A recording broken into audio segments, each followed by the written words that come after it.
Yo, handa na ba kayo? Mula sa pagtalon hanggang sa pagbuwan, walang iwanan, walang atrasan. Ito ang Tropang Parkourista!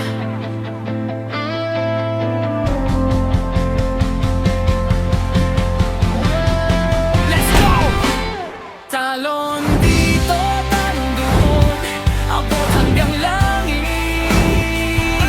Sa bawat harang at pader, kami ang kakapit.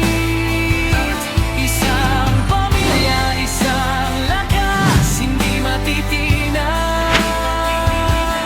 Tropang Parkourista, sa mundo'y magniningning ang liwanag. Umpisahan natin sa una, sina siyang explorer. Nung una sa mapa, parang laging may order. Walang takot sa bangin, siya ang nagbubukas ng daan. Kahit saan, mapadpad, may solusyon na nakalaan. Siya ang kompas ng grupo, laging may dalang lakas. Sa bawat bagong mundo, sina siya nag-aalis ng rehas. Maludo kayo, nandito na si Inahang Queen, ang nag-iisang reyna na laging nagniningning. Nakapagtanggol ng grupo, may korona sa ulo, pero pagdating sa laban, hindi mo pwedeng mabuyo. Siya ang boses ng katwiran, taga-salon sa gulo, ang reyna ng parkourista, tinitingala ng buong mundo. Teka, nasaan na yun?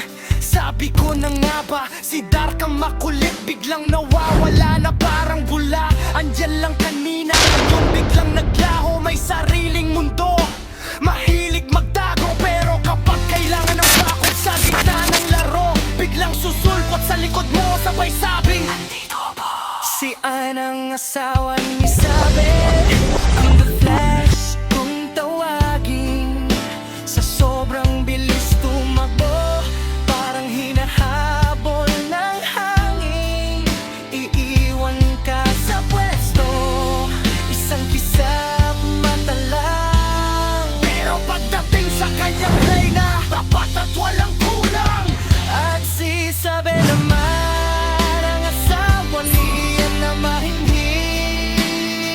Tahimik lang sa gilid, ngunit wag mong susubukin.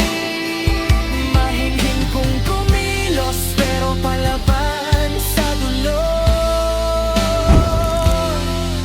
Pansatigan ni The Flash, ang nagpapakalma sa gulo. Kahit magkaiba ang trip, kahit may nawawala, kahit may mabilis tumakbo at may nagmamasid na reyna. Sa bawat pagtalon, sa matataas na gusali, ang tropang parkourista hindi basta-basta magbabalik.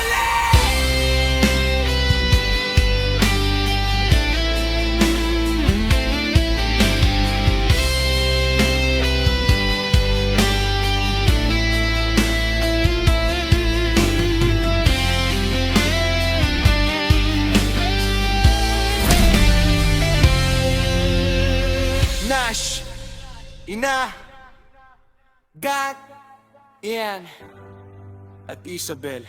Ang tabang walang katulad.